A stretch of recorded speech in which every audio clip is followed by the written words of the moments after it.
قالوا لن نسلم مفاتيح بيت المقدس إلا لعمر بن الخطاب شخصيا. قال لهم: لماذا؟ قالوا: لأننا قرأنا في كتبنا المقدسة أنه يستلم مفاتيح بيت المقدس حاكم عادل، وقد قرأوا يومها وسمعوا يومها عن عدل عمر بن الخطاب رضي الله عنه. فأرسل أبو عبيدة بن الجراح عمر بن الخطاب رضي الله عنه يجهز راحلته ومعه مولاه خادمه سالم، وإنما أخذ معه راحلة، واتفق مع سالم مولاه خادمه أن يتناوبوا على ركوب الناقة.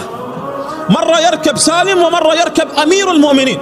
أمير المؤمنين، الشام كلها كانت تحت إمرة عمر، العالم كله كان تحت قيادة عمر، يتناوب مع خادمه على ركوب الناقة، حتى قال عمر: يا سالم، إذا أنا ركبت أسمع لك جزءا من القرآن، وإذا نزلت تسمع لي أنت جزءا من القرآن.